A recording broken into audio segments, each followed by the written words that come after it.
Au nom du Père, du Fils et du Saint-Esprit, un seul Dieu, Amen. Chers frères et chères sœurs, aujourd'hui c'est le deuxième dimanche du Grand Carême, le dimanche de la tentation. Comme introduction, dimanche dernier, le dimanche des trésors, nous avons traité de la première étape du Grand Carême, qui est l'attachement. La deuxième étape du Grand Carême est l'acceptation. Le diable ne cesse pas de nous proposer de pécher, et de plus, il nous présente le péché d'une manière séduisante afin que nous acceptions ses propositions. Notre rôle consiste à refuser et à rejeter toutes sortes de tentations offertes par le diable. Dans l'évangile de l'office de la Sainte Liturgie, Matthieu 4, la Sainte Bible nous dit que Jésus fut conduit par l'Esprit au désert pour être tenté par le diable. Après avoir jeûné 40 jours et 40 nuits, il finit par avoir faim.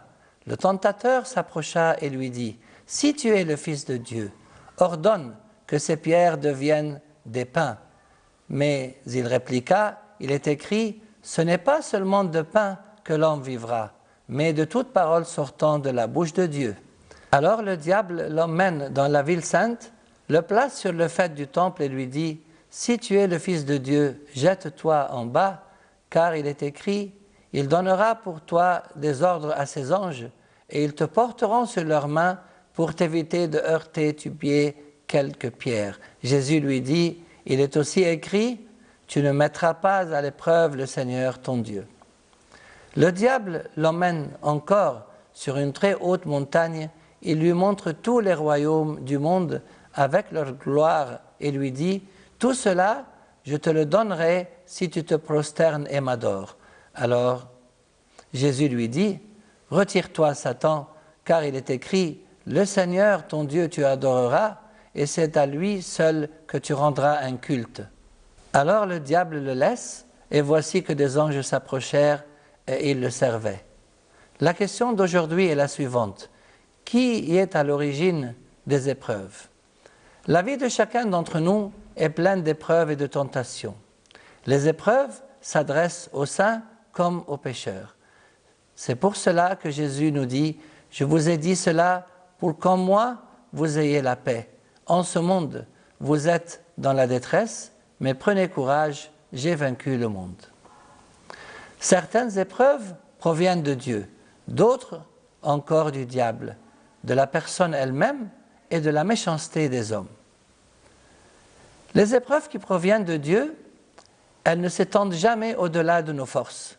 Il ne mettra pas que vous soyez tentés au-delà de vos forces. En ce qui concerne la tentation, Dieu nous donnera le moyen de nous en sortir et de la supporter. Avec la tentation, il vous donnera le moyen d'en sortir et la force de la supporter. Elles sont pour notre bien.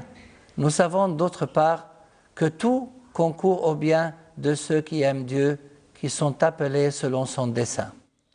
Chaque épreuve est d'une durée limitée. À titre d'exemple, la pyramide. Le sommet de la pyramide représente le sommet de l'épreuve. Plus l'épreuve devient difficile, plus elle approche de son sommet, puis dès qu'elle atteint le sommet, elle faiblit. Exemple des épreuves que Dieu nous permet de confronter ou de subir. Les 3 jeunes gens qui ont été jetés dans la fournaise, car ils ont refusé de se prosterner et d'adorer la statue d'or que le roi Nabuchodonosor a dressée. Le roi Nabuchodonosor les entendit chanter. Il s'approcha de l'ouverture de la fournaise de feu ardent. Il prit la parole et dit « Shadrach, Meshach et Abednego, serviteurs du Dieu très haut, sortez et venez. » Alors Shadrach, Meshach et Abednego sortirent du milieu du feu. Le feu n'avait eu aucun pouvoir sur leur corps, la chevelure de leur tête n'avait pas été roussie, leur manteau était intact et l'odeur de feu n'avait pas passé sur eux. Dieu n'a pas empêché les 3 jeunes gens de subir cette épreuve. Par contre, il a empêché le feu de les atteindre et il s'est montré présent avec eux dans la fournaise pour les consoler. Un autre exemple, celui de Joseph le Juste. Bien que ses frères l'ont jeté dans un puits, vendu comme esclave, qu'il a été mis en prison à cause de la femme de son maître qui a voulu pécher avec lui, Joseph a refusé la proposition de la femme et lui a dit « Comment pourrais-je commettre un si grand mal et pécher contre Dieu ?» Le deuxième genre d'épreuves, ce sont les épreuves qui proviennent du diable. Celle de l'évangile d'aujourd'hui, Matthieu 4, l'épreuve de Job le juste. Le diable a tué ses bœufs, ses ânesses, ses moutons, ses chameaux, ses serviteurs, ses fils et ses filles. Il s'en est même pris à sa santé, il frappa Job d'une lèpre maligne, depuis la plante des pieds jusqu'au sommet de la tête. Et malgré cette grande épreuve, Job a accepté en disant « Le Seigneur a donné, le Seigneur a ôté, que le nom du Seigneur soit béni. » Et tout cela, Job ne pécha pas, il n'imputa rien d'indigne à Dieu. Il a également dit à sa femme « Tu parles comme une folle, nous acceptons le bonheur comme un don de Dieu, et le malheur, pourquoi ne l'accepterions-nous pas aussi ?» En tout cela, Job ne pécha point par ses lèvres. Le diable n'arrête pas de parcourir la terre pour soumettre le monde entier à la tentation. Le Seigneur dit à l'adversaire, dans le livre de Job, « D'où viens-tu » ? De parcourir la terre, répondit-il, et d'y rôder. Le diable se promène sur la terre pour y chercher ses victimes. Saint Pierre l'apôtre nous dit dans sa première épître, « Soyez sobres, veillez, votre adversaire le diable, comme un lion rugissant, rôde cherchant qui dévorer. Résistez-lui, ferme dans la foi, sachant que les mêmes souffrances sont réservées à vos frères dans le monde. » La jalousie du diable augmente au moment du grand carême. Quand il voit que les enfants de Dieu se préparent par le jeûne et par la prière, il se prépare lui aussi à les combattre. Et donc, chers fidèles, si vous subissez des épreuves et des tentations pendant le carême, ne vous attristez pas, au contraire, réjouissez-vous car cela prouve que votre jeûne va dans le bon sens et que le diable s'inquiète du fait de votre jeûne. Troisième genre d'épreuves, ce sont les épreuves qui proviennent de la personne elle-même. Du fait de ses péchés, Saint Jacques nous dit « Chacun est tenté par sa propre convoitise qui l'entraîne et le séduit. Une fois fécondé, la convoitise enfante le péché, et le péché, arrivé à la maturité, engendre la mort. » Il nous indique aussi d'où viennent les conflits, d'où viennent les combats parmi vous. N'est-ce pas de vos plaisirs qui guerroient dans vos membres? Vous convoitez et ne possédez pas. Vous êtes meurtriers et jaloux et ne pouvez réussir. Vous combattez et bataillez. Vous ne possédez pas parce que vous n'êtes pas demandeurs. Vous demandez et ne recevez pas parce que vos demandes ne visent à rien de mieux que de dépenser pour vos plaisirs.